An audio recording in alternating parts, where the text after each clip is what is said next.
ముందుగా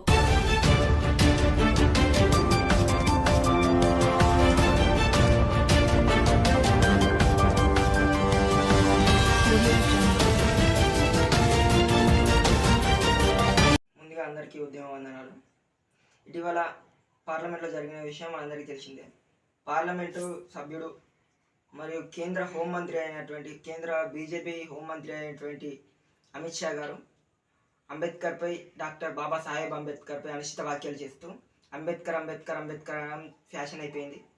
అంబేద్కర్ అంబేద్కర్ అనే వాళ్ళు భగవంతుని పేరు తలుచుకున్నా కూడా 7 జన్మల వరకు పుణ్యం వస్తుందని చెప్పి మాట్లాడాడు. అట్లా మాట్లాడే ముందు ఒకసారి బీజేపీ నాయకులైనా కూడా మరియు అట్లా మాట్లాడిన కేంద్ర హోంమంత్రి అమిత్ షా గారు ఒక్కసారి క్రాస్ చెక్ చేసుకొని మీరు మాట్లాడిన మాటలు. మన రాజ్యాంగం రాసింది ఏ భగవంతుడు కాదు, మన రాజ్యాంగం రాసింది ఏ దేవుడు కాదు. ఇండియన్ కాన్స్టిట్యూషన్ రాసింది doctor Babasaheb Ambedkar.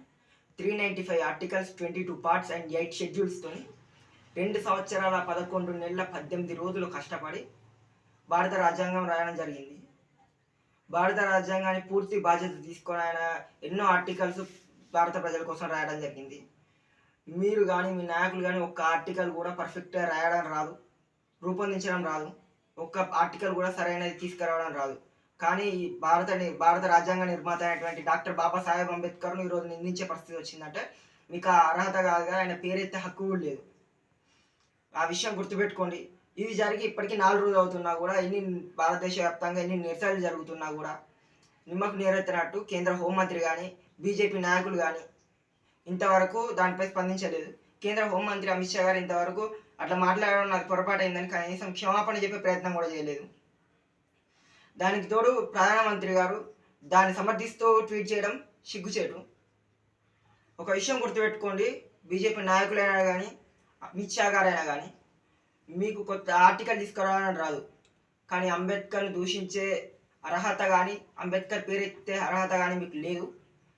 Democratic students association Mulugu committee ద్వారా మరియు రాష్ట్ర కమిటీ ద్వారా బేషరతుగా బీజేపీ నాయకులు మరియు ఆ వ్యాఖ్యలు చేసినటువంటి అమిత్ షా గారు, కేంద్ర హోంమంత్రి అమిత్ షా గారు వెంటనే ప్రెస్ మీట్ పెట్టి ఆ వ్యాఖ్యలు చేయడం నాది సబబు కాదు, ఆ వ్యాఖ్యలు చేసినందుకు నేను క్షమాపణ చెప్తున్నానని బేషరతుగా క్షమాపణ చెప్పాలని చెప్పి డెమోక్రాటిక్ స్టూడెంట్స్ అసోసియేషన్ ద్వారా మేము డిమాండ్ చేస్తున్నాం.